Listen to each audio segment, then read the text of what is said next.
Welcome everyone, I hope you're all having a great new year. Today I bring you the Crit Poisonous Concoction Pathfinder, thanks to Ruetoo, links in the description below. This build is currently one of the more meta builds out there, and I often try and avoid these. However, I loved Poisonous Concoction in Path of Exile 1, so I really wanted to try it in Path of Exile 2.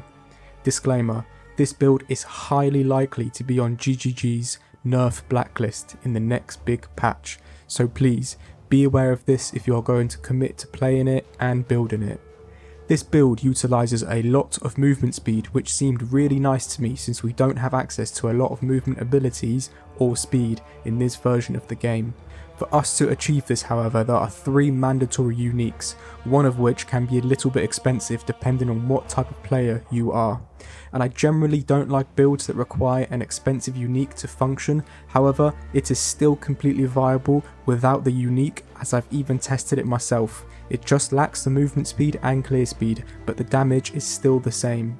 As for now though, let's talk a little bit about this version of the build that incorporates Queen of the Forest, a unique body armour that increases your movement speed based off of your maximum evasion rating, in addition to Corpsewade Greaves that give us an automatic poison corpse explode. These 2 uniques synergize so well with each other, and along with a Widowhail, a unique bow that increases the bonuses from our quiver, we accomplish a trifecta, resulting in an insanely strong build that gives us the ability to slaughter tier 14 to tier 16 maps. The staple of this build is definitely the Queen of the Forest and the Widowhail. Widowhail is a relatively cheap unique that can be picked up for just 1 exalt when you're starting out, and this will be enough to get you to high tier maps. However, to unlock the full potential, you're going to want to pick up a corrupted Widowhail with the modifier on it being at least 270%. This is because we get 80% increased bonuses from our quiver from the tree, and we want multiples of 50 when scaling because of how the game rounds up the damage, ultimately putting us at 350% increased bonuses from our quiver, which is huge. A 270% Widowhail will cost at least 1 divine, but a Widowhail under 250% is only 1 exalt, and you can still make up the difference in jewels. Queen of the Forest is one of the most expensive uniques here, costing around 7 divines as of the making of this video. However, with a bit of luck and regularly checking the trade site, I managed to pick mine up for just 5 divines and 40 exalts. Very similarly to my 252% Widowhail, which I picked up for just 5 exalts, and considering any Widowhails that are over 250% regularly cost 1 divine, this was a pretty good deal. As you can see, even without an optimised Widowhail, I'm still crushing tier 14 to tier 16 maps, and I don't have the jewels to make up for the difference either. Lastly, we also need Corpsewade Greaves for automatic corpse explosions, which cost just 1 exalt, and the movement speed on them doesn't matter since the Queen of the Forest overrides any other sources of movement speed. An important thing to note is that Ruetoo also utilises a very expensive unique flask that gives him several thousand guard instantly, which is basically a shield against all damage, and I think this is either unintentional or just overtuned, and considering the flask costs around 40 divines at the moment, I will not be incorporating this into the build, instead using other more accessible and reliable methods of defense. With those mandatory uniques out the way, there is a couple more things that are very important on rare gear for this build to work. However, they are mostly accessible and cheap. First and most important of which is having +2 levels to projectile skills on your quiver, because Widowhail will increase the levels of your Peaconk, giving you tons of damage. Along with this, as much increased damage with bow skills for the same reason.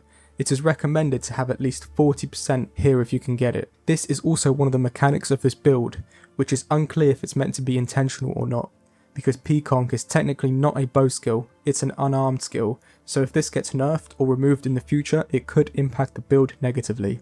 Anyway, other than that, crit chance and crit damage, and then attack speed and projectile speed. You also want plus levels of projectiles on your amulet, preferably 3 if you can, and as much dex and int as possible. We need a huge energy shield helmet because we pick up Subterfuge Mask, which gives us +2 evasion rating per 1 energy shield on our helmet, So whatever energy shield you have on the helmet in total, you also get double that as evasion rating, which is super good. Next, the belt is important too, because it helps with maintaining mana flask charges so we can use P-Conc more.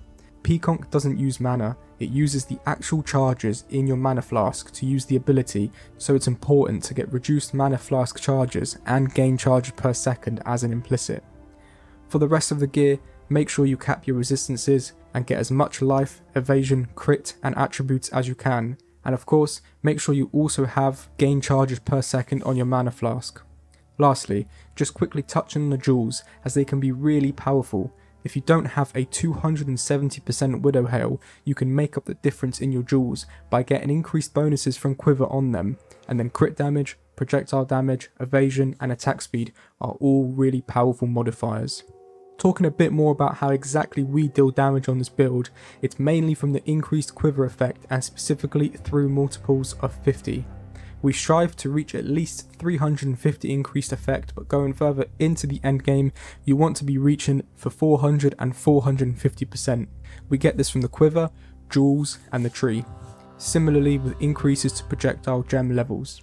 After that, it's up to crit, wither and chaos exposure to boost our damage even further. And that's why we use either Winter, linked with Wither in Touch, to simultaneously inflict critical weakness and the Wither debuff along with Despair Curse to inflict Chaos Exposure for huge increases to our single target DPS. Poisonous Concoction works by throwing out flasks of poisonous vials that deal hit damage and then shatter, releasing a cloud of poison. This build focuses on dealing critical strikes with the initial hit for incredible damage rather than leaning into damage over time side.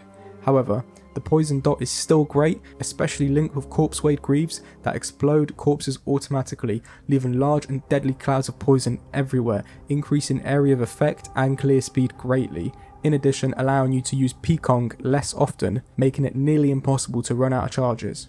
The survivability is probably the weakest part of this build, but that doesn't make it a glass cannon. With the right mechanics in place, you can become pretty tanky. This build is a life energy shield hybrid, so getting as much of each is a must, and it is a pure evasion setup, so stacking evasion is an absolute priority, considering the synergy with the Queen of the Forest as well. Alongside this, you'll be running Wind Dance for much more evasion, Ghost Dance for ES sustain, and Grim Feast to overcap ES. With all these in place and some intermediate endgame gear, you'll be most likely looking at around 2000 life and 1000 ES. However, with Grim Feast, that becomes 2000 ES in combat, along with over 90% evasion rating and upwards of 80% increased movement speed. You will be very fast and very hard to hit. You'll have enough life and ES to sustain fairly big hits, but you'll be dodging most of them. This is very much a don't get hit playstyle, but it's definitely not a complete glass cannon.